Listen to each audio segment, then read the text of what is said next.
Welcome to the Prospect Warehouse podcast. This is your host, Tim Kanak. You can find me on X at Fantasy Ace Ball.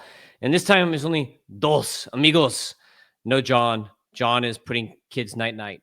But we got the same shirts, same night, same day, different team. With us is Doc Eisenhauer on the X at Doc Eisenhauer. And the baby shirt is back. It's making a comeback. Yes, T2. Revenge of the Baby shirt.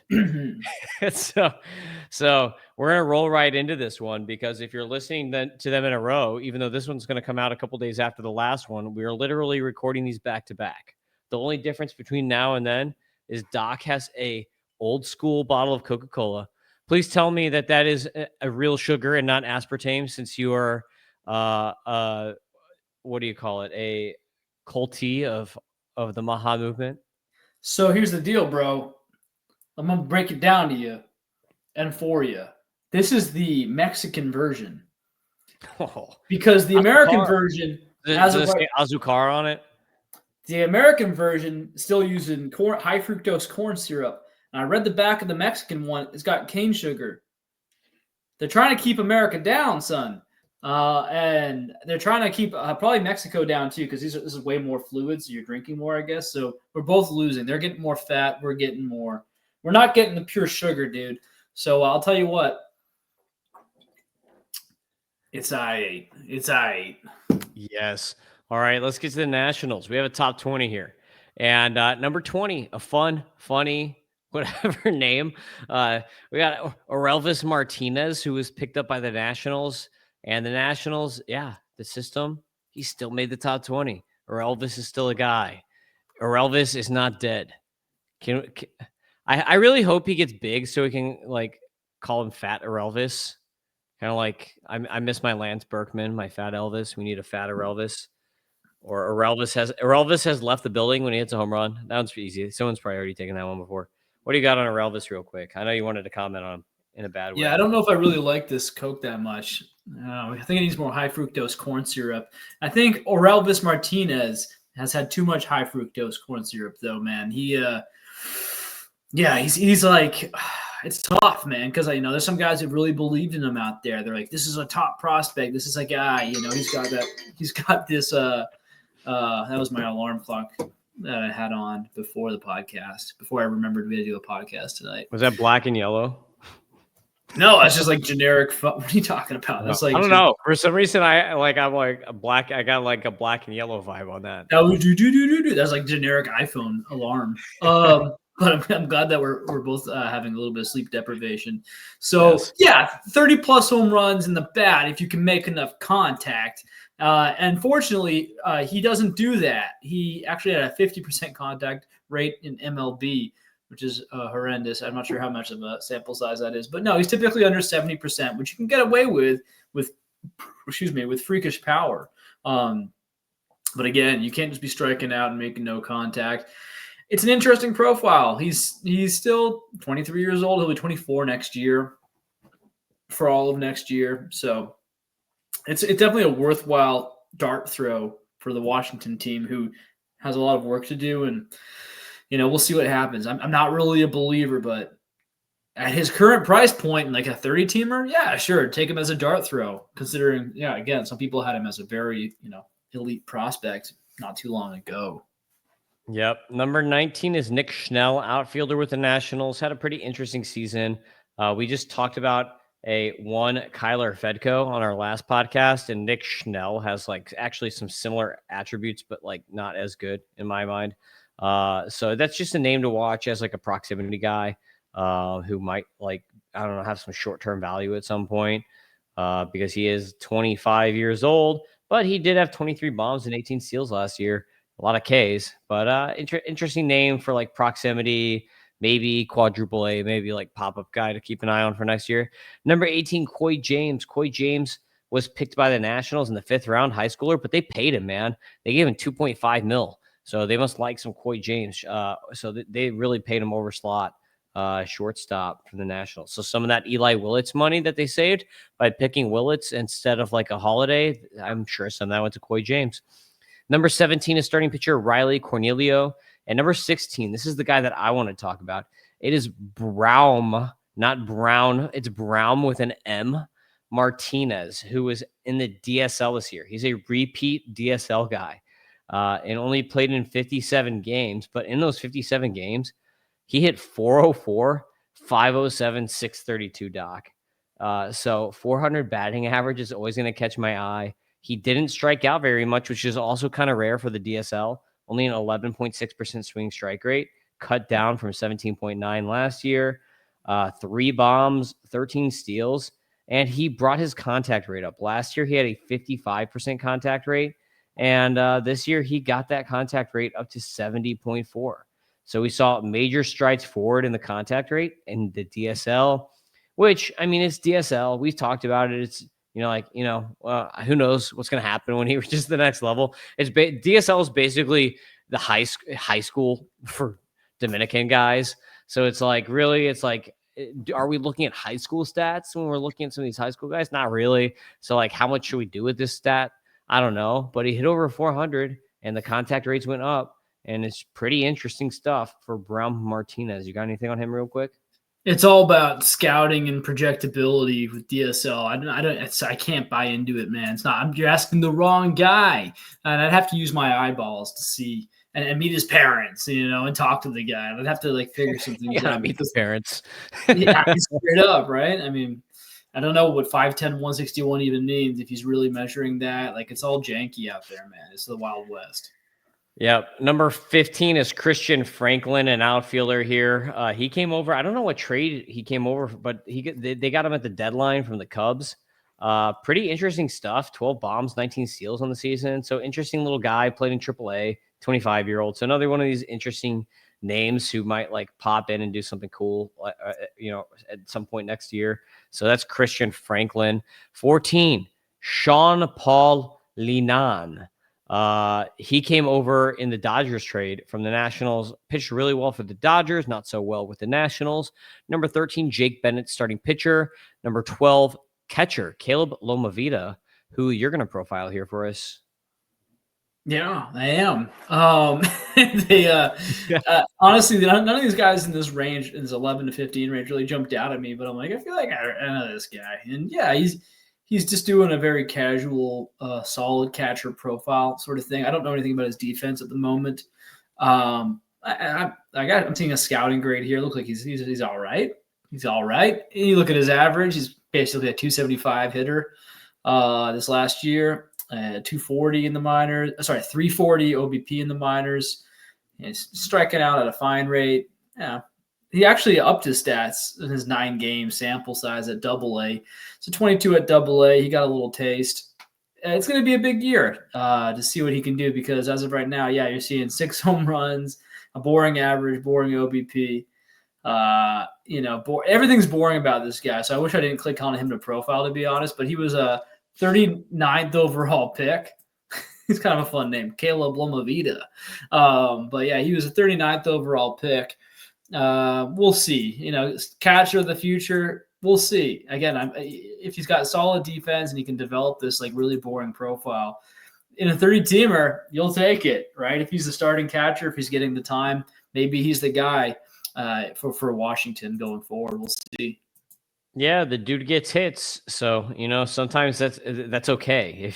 If sometimes deep leagues, you'll just take a catcher who's hitting 270, even if he's not doing anything else, because it's not terrible. He's not going to hurt you, and you've got to feel the catcher. So better that than a guy hitting 180 or whatever. So sometimes you'll take that guy. Mike Zunino. Mike Zunino did have those seasons. Who is the guy with the guard? Is he still in the league? Who's that really good defensive catcher? Austin Hedges. That's it. Austin Hedges has to be the worst hitter of all time, right? I think Caleb Lomavita can be better than Austin Hedges. That's a hot take. I hope so. I'm picking for my guy that I'm going to profile here, and John's going to get mad because I'm picking all these guys that we have no stats on, so I can't show off his cool tools. But I'm picking Landon Harmon, the number 11 guy here, starting pitcher. The Nationals, again, paid him over $2.5 million, picked him later. I really love his stuff. He's a big 6'5" high school pitcher. Really nice frame, really nice delivery. Gets up to 99 velocity on the fastball and has really good movement. 2,600 RPMs on that fastball. So he's got pretty solid carry on that. And then the slider, he's throwing mid 80s. So I'll always take a mid 80s slider if you can throw a slider in the mid 80s. So he's like, really, it's like landing low 80s, but he hits in the mid 80s. He's got 2 sliders though. So he's got like the sweeper lower 80s, and then he's got a gyro slider high 80s. But those are really the pitches I like. He also throws a changeup.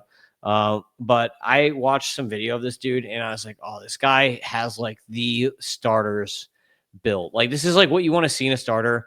And they overpaid him at slot because they wanted him. They didn't want him to go to college. So they paid him big money and took him a little bit later in the draft. And the Nationals did that last year with Luke Dickerson. So like, I'm thinking like, is this their Luke Dickerson of the year, Landon Harmon? And I just really like the delivery and the stuff. So interesting name to watch. Yeah. Uh-oh. We got a robot doc. Over. Did you lose me there? Yeah, for 1 second. We got you. Okay. You're back. All right. Well, I've seen articles here that are saying, hey, is he the next Travis Sykora for them? And I like that sounds of that, 6'5", 190. He's a little bit leaner. He's not built exactly like Sykora, to be honest. But he's a Mississippi kid. It seems like he's got a fun arsenal. It seems like basically they're going to have to – we'll have to see with him. He's just so young, big future in front of him. But, Washington's generating some interesting pitching prospects lately. We'll see what they can do. Yeah, for sure. Number 10, getting into the top 10, is starting pitcher Jackson Kent, who got up to Double-A this year as a 22-year-old. Really nice strikeout stuff. And Double-A, he had a 17.9% swing strike rate. So, like, striking out a ton of dudes. Got to work on the command a little bit. But even though he had a 4.61 ERA, like, his under-the-hood stuff was really good. So, like, I don't really care about that ERA. Like, the dude can strike guys out. So I think Jackson Kent is kind of an underrated prospect here. Lefty in Double-A, 22. Number 9, Ethan Petry. Really a ton of power. Like, this guy, I don't know. Did he have the most power of any of the college guys? He was like probably top 5 power hitter out of all the college guys drafted, I would say top 5. But I really like him as a profile. You wanted to talk about him a little bit because you've seen him. So yeah, I saw him at Fredericksburg on Bluey night. So I saw a bunch of these kids on Bluey night. Honestly, full disclosure, got in like a little argument with my wife that night, so like it kind of took the shine away, but still had a great time. And then because of that, I had like just one-on-one time with my little daughter for a second because we just split up for like a few minutes. But it's okay. It ended well, and Ethan Petry looked pretty good there. He made good, loud contact, which aligns with his power. And look at the back of the baseball card, small sample size this year, but I think he had like a 286 batting average with like I was a 380, it's 287 batting average, 386 OVP. So really solid stuff there. Just we need to see more in terms of like power, but that's the one thing we know he has. He only had 2 home runs in 21 games, but like that's cool. Like we want to see him not striking out all the time. We want to see him making contact. We want to see him taking walks, and he was doing that. So I think he's like really incredibly underrated. I'm not sure if he's on a lot of people's radars right now as a 2nd round pick last year.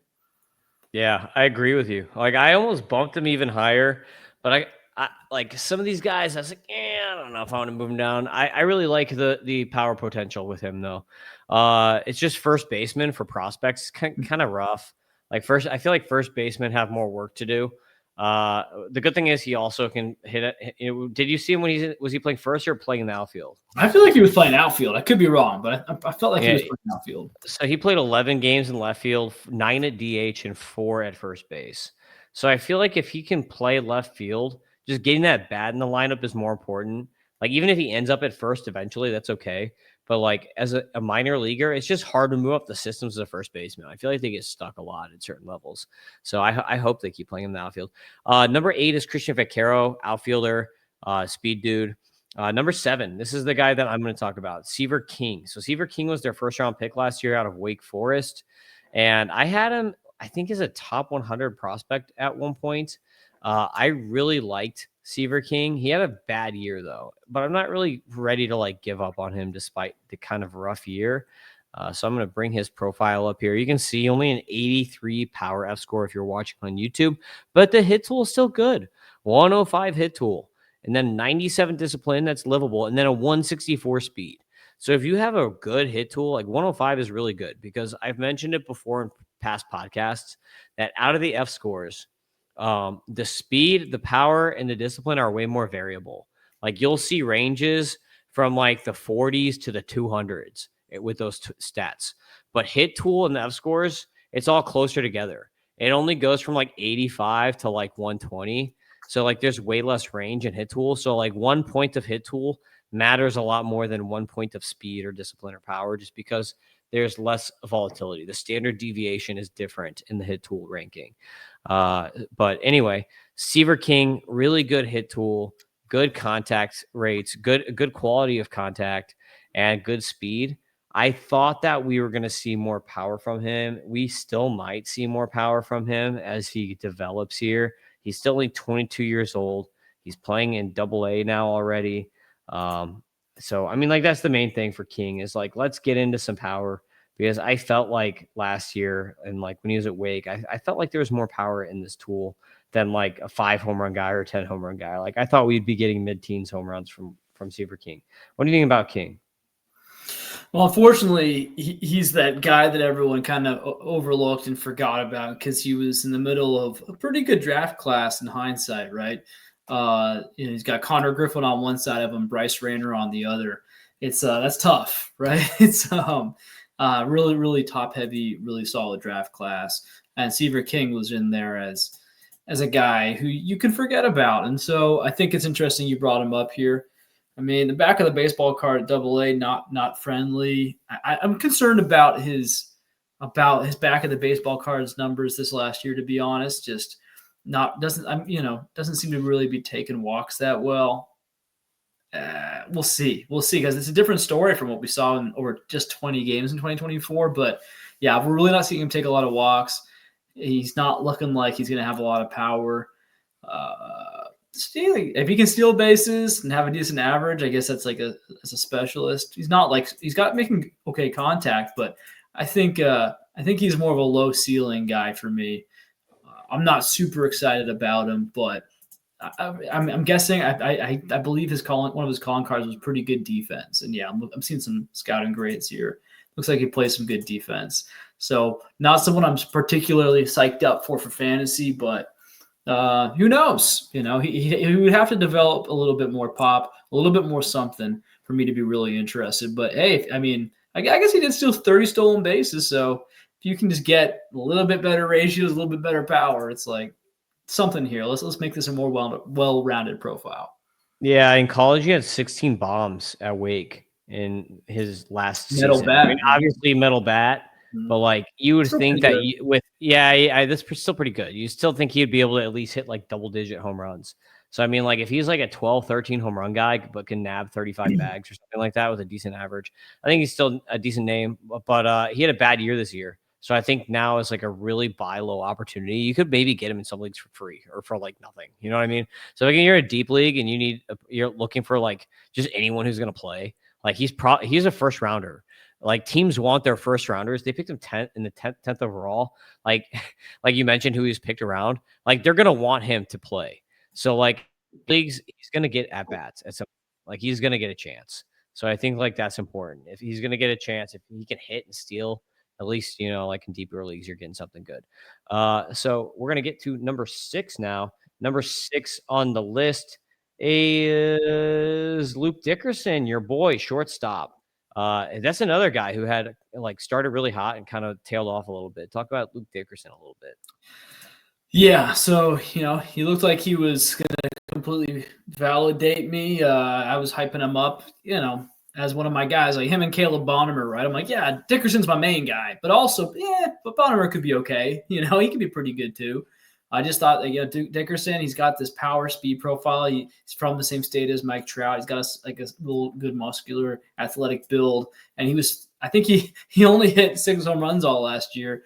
I think he hit like 3 of them in the first few games or something. So I was like, okay, here we go. Now, hey, the stolen bases were still there by the end. He did just turn 20. So this was mostly a 19-year-old season. If you want to find some silver linings, 22 stolen bases. The ratio is not looking great. Taking a walk, not striking out at an abhorrent rate, decent contact rates. Like, I'm not freaking out over here, but yeah, we want to see something better next year. He was doing great in his little complex debut, but after that in A-ball this year, I guess the only upside is that he was bad enough that I'll get to see him to start next season at Fredericksburg, because I don't think they'll be giving him a challenge. But I think there's a lot of talent here. I'm sure there's some people who I'd led to invest in him. He shouldn't have cost you too much to get him last year, but he'll cost you probably even less this year with a whole new fresh batch of rookies who still have that, no statistic or little statistic shine to them. They haven't gone through their hard first year in the pros. So we'll see. Is this going to be a sign of things to come? If Luke Dickerson gives us a 200 average next year, then yeah, you might want to move on. But I think there's a reason that the Nationals gave him $3.8 million in the second round. I think this is an interesting guy. I saw him out there. He seemed like he was broing out with Eli Willits. It was really cool to see the two of them. I think Dickerson, he made some good contact, loud contact. We'll see what the future holds, but he needs to clean up the act and show that he's got a hit tool next year. Very funny, because Bonnemer was supposed to have a questionable hit tool. He ended up having a pretty good approach. Dickerson was supposed to have a pretty decent hit tool, and I guess we'll see. Yeah, the scores still like him. 100 power, 99 hit, 100 discipline on a bad year. Like, it's basically still saying that he was at least like league average in those stats, and then the 173 speed. So he's not, like, for a bad year, that's not bad. That's like basically he was at average with like good speed, but that was a bad year for him. So that's okay. Yeah. Number 5, as I lost my way. Number 5 is starting pitcher Alex Clemmey. So let's pull up Alex Clemmey, who had a really nice season. But this is he had a nice season in a Mick Abel way, and we just finished with the Twins. And like, between Alex Clemmey and Mick Abel, just to give you some like interesting behind the scenes here, like, I'm still picking Mick Abel ahead of Alex Clemmey, even though I had Abel as my number 9 player for the Twins and Clemmey's my number 5 for the Nationals, because the Twin system is that much better. But we see here, we don't have pitch level data for Alex Clemmey, but we do have 364 JA is good, 28.7 K percentage, 13.5 K minus walk. So what does that tell us? It means this guy is walking way too many dudes. But he did have some really nice games where he had like 9Ks, 9Ks, 9Ks a few times, 10Ks. So he's just very inconsistent, like a bunch of 8, 9, 10K games. So lots of strikeouts, but it's just like sporadically, like good game, bad game, good game, bad game. Lots of walks and mixed in there. So Alex Clemmey, like, really, and when you watch him too, like, really good stuff. You're like, oh man, that guy's sharp. But it just depends on what day you're catching him. And so he needs to find more consistency if he's going to jump up into potentially being a really good starter, because at this rate, like, when you have really good stuff, but the command isn't there, there's always that bullpen risk that's going to be kind of hovering behind you. Just, again, so young, right? He just turned 20. So he played as a 19-year-old teenager this year, going up to Double-A, which is incredible. And that's where he ran into, 29 innings of in the back of the baseball card not loving him, strikeouts ticking down. So oddly, his walk rate got better. Maybe, and they got smashed for home runs was an issue. So, but this is, again, especially for a pitcher as a teenager at Double-A, it's an aggressive promotion. That's really aggressive. I think that's way more aggressive than they've been with Travis Sykora. I would say. But yeah, 19 years old, crushing high A for most of the year, 87 innings there.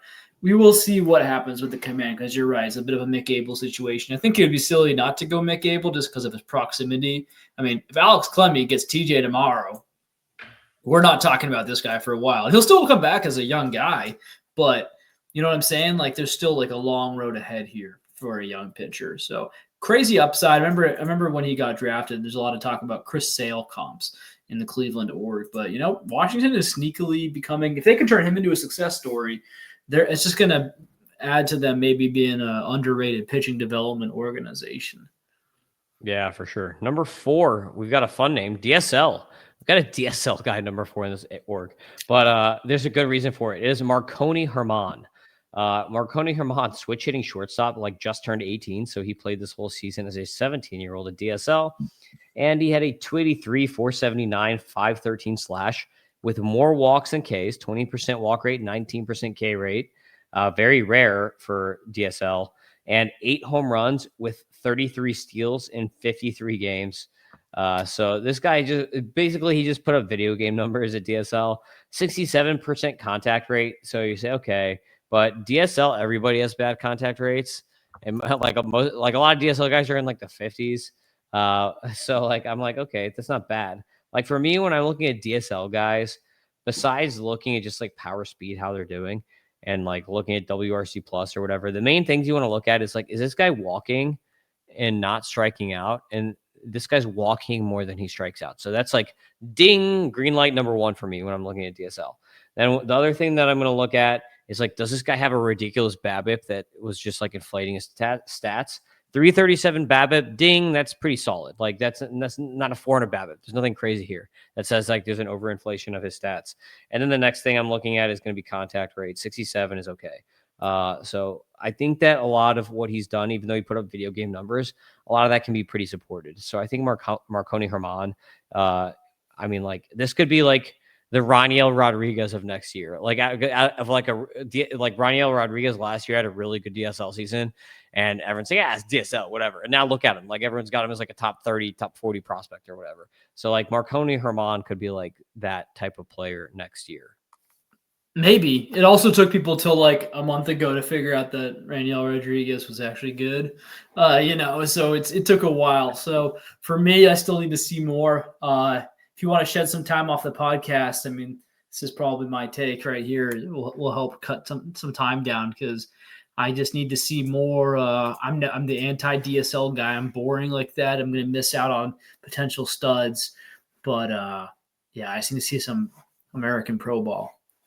Give me the Americans. Number 3, Travis Sykora, American to the bone, but unfortunately has the TJ issue. So Travis Sykora is a guy that I probably would have had as like a top 10, top 15 prospect. I think I had him at like 18 or 19 before the injury. So he probably would have finished like top 10-ish prospect for me had he not had this issue. Because of this, now Thomas White has moved ahead of him in my rankings, and he's bumped down to like the 60s or 70s because we're not going to see him in 2026. And we'll be lucky if we get a major league debut from him in 2027. Like, just think Andrew Painter. Everybody thought that Andrew Painter was going to debut this year in like July, and then it never happened because you don't know how these guys are going to bounce back from surgery. He could come back and just be fire and then bounce right in. Like, yeah, that's a possibility. Or you could have issues like Andrew Painter or like Spencer Strider or like some of these other guys. So TJ is not an easy thing to come back from. So I'd rather give him like a 2-year window. And since we're losing like 2 years of value here, it just makes it a little bit harder to hold Sykora at this point, despite him having just absolutely ridiculous stats, which you can see on the screen if you're watching on YouTube. 158 JAERA is insane, over 40% K rate. Like this guy was the best pitcher in the minors before this injury. It's just super unfortunate. Happens to almost every pitcher at this point. So I don't know. Like if you ask him in 10 years, maybe he'll say, hey, good thing it happened in the minors, not in the majors. But like it sucks because he's not getting paid major league money right now. And I know he's your boy. I guess the main thing to ask you, Doc, is like value. Like how should we be valuing Sykora with this injury right now? Now's your chance. If you ever wanted to have a taste of Travis Sykora, but the price was too dang high, now's your chance. There's a guy in our 30-teamer, and you got to stop saying things like it's hard to hold on to Travis Sykora, because when you're in a 30-teamer, if you're holding on, he's not going anywhere. He's still your cornerstone, and that's how MLB teams are going to be looking at him too, right? The Nats aren't like thinking about dealing him off. Again, he's built well. Here's the crazy thing. I know he's had some issues, like maybe it was his oblique before, but he's had no, it was his labrum. It was something up here, and he said that was bothering him his whole like rookie year as well, his whole first year in the pros, and he was still like dealing. So that's almost exciting in a way. It's not great that he's always been hurt, but I mean, there's a couple things here. One, it might have been a case of stubbornness of like maybe you should have just chilled to begin with. He wouldn't be here with the because maybe if it's up here that's bothering him, maybe down he overcompensates down here, and I mean, and that's what blows out the elbow. I don't know exactly what went down, man. But I'll tell you what, like if he can come back and be completely healthy, and we haven't seen that yet from him in professional ball. It's kind of exciting. It's the silver lining from this all. I'm excited to go make some offers, man. It's not going to happen right away. There's not that value yet. But there will be, like you said, yeah, if he doesn't come back this year, there'll be there's going to be a whole new MLB draft with brand new prospects. People are going to outshine him. There's going to be some interesting buying opportunities, especially if he doesn't show up this year or if he struggles. But I'd say Travis Sykora. I still have him in terms of pitching prospects long term. I have him above your number 2.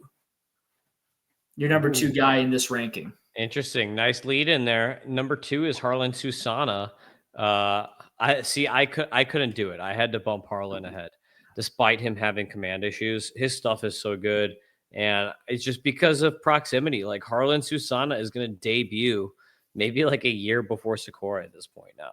So, and Jarlin Susana also finished very strong. If you're looking right now on John's tool, which I have on YouTube, you can see like his last, like from July 26th, like I'm just going to go through these start by start. July 26th, 8K, 0 walks. August 1st, 6K, 0 walks. August 7th, 6Ks, 2 walks. August 13th, 9Ks, 2 walks. August 19th, 13Ks, 3 walks. August 24th, 10Ks, 3 walks. So besides his last start, we only threw 30 pitches. So it was like that was like a throwaway start pretty much the last start of the season. 3 Ks, 2 walks. Like from more or less from the All-Star break on, he was absolute fire. He reigned in the command. Before that, we have games with like 6 walks, 5 walks, 4 walks. Like he was still striking dudes out earlier in the year and last year, but there were just tons and tons of walks. And he seemed to have like fixed that problem in the second half of the year. So that's what's getting me so excited about Jarlin Susana. Besides the fact that he had an 18.1 swinging strike rate on the season, a 2.30 J8 ERA, a 24.8 K minus walk, and the fact that he throws over 100, like he's throwing 102. This dude is, and he's a 6'6" beast. Like this guy is really good. Jarlin Susana is really good. And I think he fixed the command. Like the way that I'm looking at this game log and the way that I'm looking at, okay, look at the K rates and the walk rates in these games. Like look how many strikes versus balls, 55% strike rates, almost 60% strike rates. Like I think he fixed the command issues, Doc, and that changes the ball game completely. If he has good command, that turns what might be like a number 3 guy into a potential ace. And if you got Susana rocking with Sykora in a couple of years, that's going to be kind of crazy. Like you don't even need Mackenzie Gore. Like that'd be kind of crazy. So, but like I think he's fixed. I think he fixed the command. I mean, six walks per 9 at Double-A last year. You can say 2 or 3 walks per game, but it's like at 4 or 5 innings, like it's not fantastic. I mean, frankly, at Double-A, it was his worst command he had since 2022. So that's an issue, right? And so he's made strides overall. Like he did great in his 9 innings, I guess, at high A. I would say last year was you saw better strides at high A with a 3.4 walks per 9. And just we'll have to see, right? It's up and down. It's up and down. I don't know, man. I still feel like he's going to be a reliever long term. Of course, Sykora needs to be healthy straight up, but it's not like Susana. Like he only threw 56 innings himself this year, so he's got to get those innings up as well. I do love the size, but I don't know, something about it. He just, I don't think it's a nightmare for him to be like one of the. Like he could be like the best closer in baseball kind of guy. I said the same thing about Jacob Mizorowski, and we'll see what happens with him. But.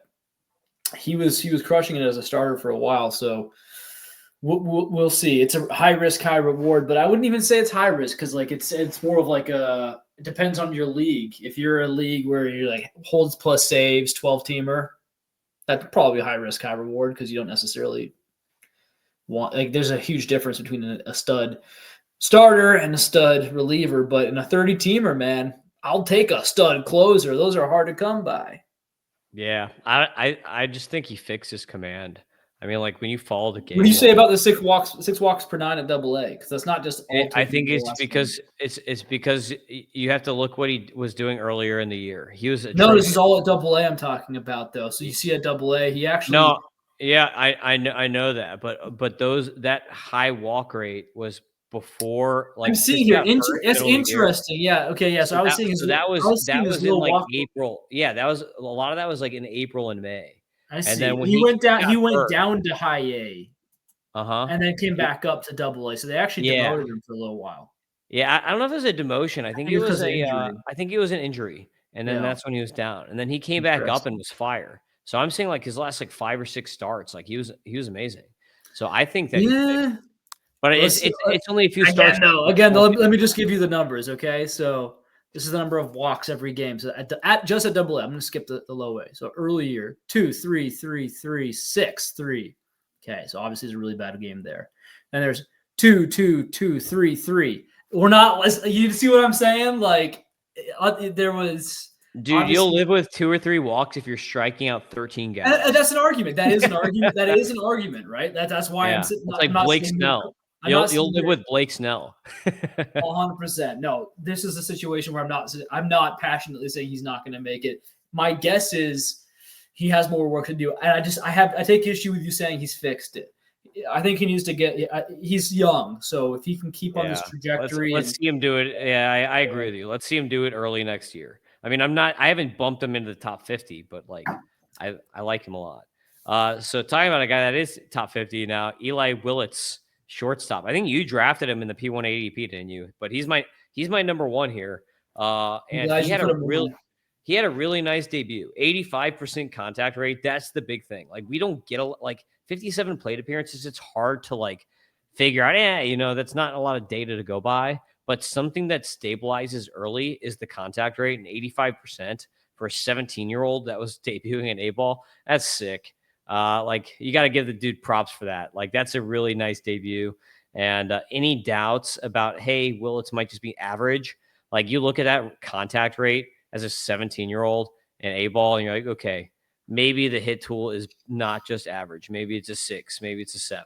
So I think there's a lot in this tank here that nice little sample size from Eli that can reassure people, and I think that's going to bump him up FYPD boards because there's a lot of guys who didn't debut, but Eli did, and he debuted successfully. So, like, that's why you see people maybe taking Eli ahead of Ethan Holiday now when they wouldn't have done that, because Ethan Holiday had a lot of strikeouts at A-ball and Eli kind of nailed it. So what do you think about Eli number one? And, like, just real quick here before we sign off, like, what do you think FYPD, like, where are you placing him now at this point?